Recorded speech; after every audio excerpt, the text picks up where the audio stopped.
To make these magnetic bookmarks, you're going to either want magnets that are sold in sheets, and then I just cut this to the right size, or you can use this strip magnet. There's all different ways to do this. I think this is the easiest to work with. So I took, to start this, I'm going to take my cardstock and fold it in half, and then I'm going to go ahead and cut that.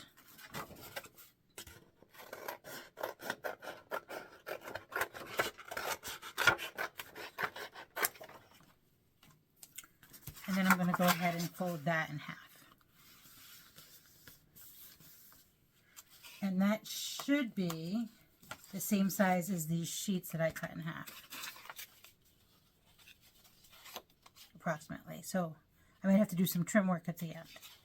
So the first step in doing this is I went ahead and I took some Mod Podge, and then I'm going to coat this with it, and then I took old dictionary pages. You could do this with book pages, music paper, you could use scraps of anything you have, and I just cut this up. I like vintage dictionaries because I like how small the print is. That's totally up to you. So what you're going to do for Mod Podge is you're just going to coat the paper first. I like to use this sponge brush. I buy them in bulk and then I actually just kind of throw them away. But I think it makes a nice layer. And you can decide how small, fine paper, how small you want this. And I do it in all different directions. Like so.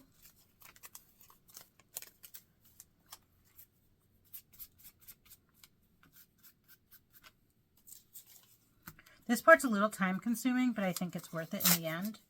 I think it gives a fun, one-of-a-kind look. So you're going to coat this entire sheet using this method. I make sure it goes over the edges as well, because at the end I'm going to tuck these over so that everything's covered. I'm not going to worry about that just yet. While I'm doing this, it'd be a great time for you to like and subscribe to my channel so that you don't miss out on any of the weekly tutorials. It really helps my channel to grow.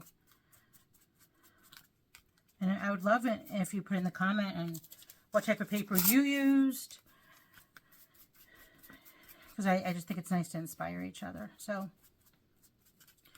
you're going to go ahead and do this on the front and the back, and then let that dry. So I've been letting mine dry probably for a few hours.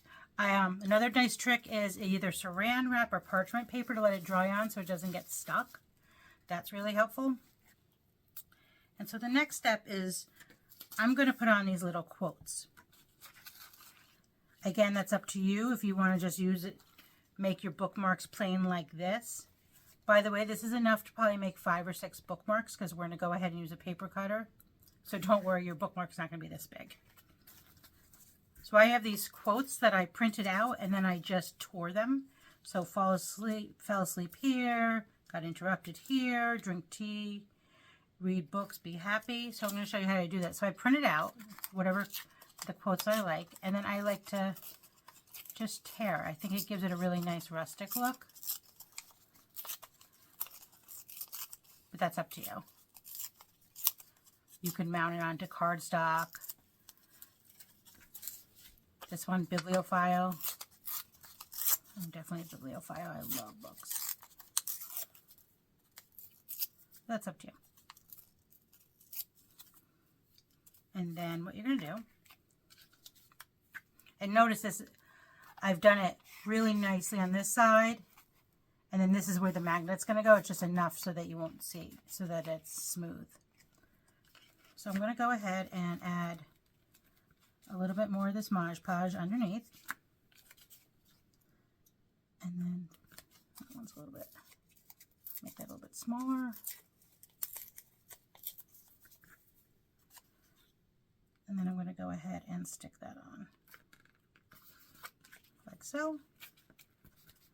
And Mod Podge on top. And let that dry again. Please don't leave. I can't turn the pages without you. I think that's adorable. So my next bookmark is going to be my T1.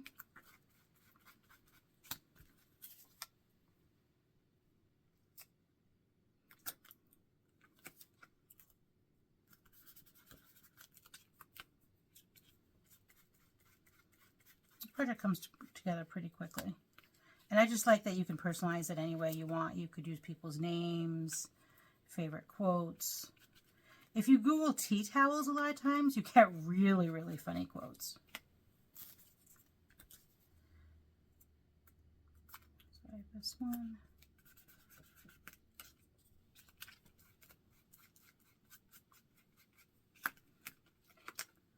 Let's see.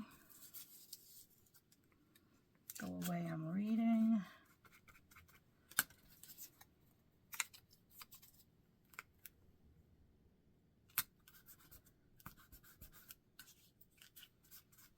Once they've dried for a few hours, I went ahead and I used a paper cutter to cut them. You could also just use scissors. I didn't mind that they wound up being different sizes. I did that on purpose just because some of my images are a lot narrower than others. And since I'm going to be using these as gifts, no one would even know that they're different sizes anyways. So the next step is to add your magnets to it. Again, you can use these strips or this style. I do prefer this style. They may not be the world's strongest magnets, but they're very easy to cut and they look very neat inside of this. So the way I do this is I make sure your two sides are aligned and stick them together. So that way when you have it on one side, it will automatically be lined up for your other side. So I'm going to go ahead, and actually before you do that, I did forget to mention I would use some sort of either a credit card or this bone folder or something just to make sure that they're all folded as flat as you can. So go ahead, and it's going to be fairly sticky. And I'm going to go ahead and lay that down like so.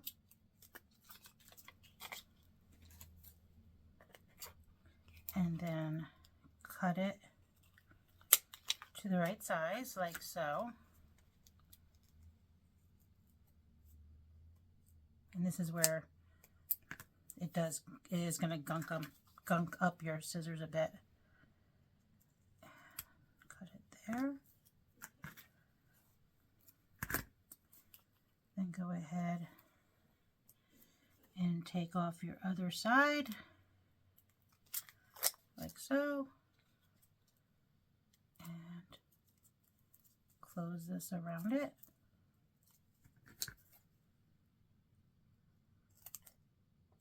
And trim everything up so you can't see any of the magnet,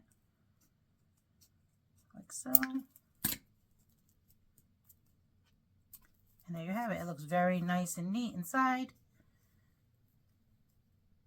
as well as the outside. Now, the only option that you could do as well, which I like to do just to make it one step fancier, is you can get this edger where you can decide on the type of edging you want. So you would stick this in like so, as far in as you can, and clip it.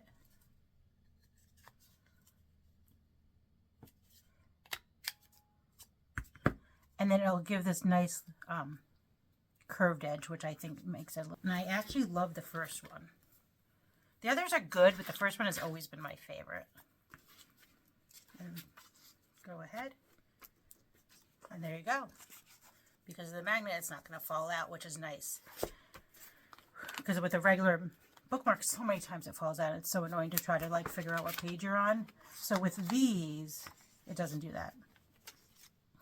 And I just love how many different ones there are. So I'm going to go ahead and continue adding my magnets. And I can't wait to give these away as gifts.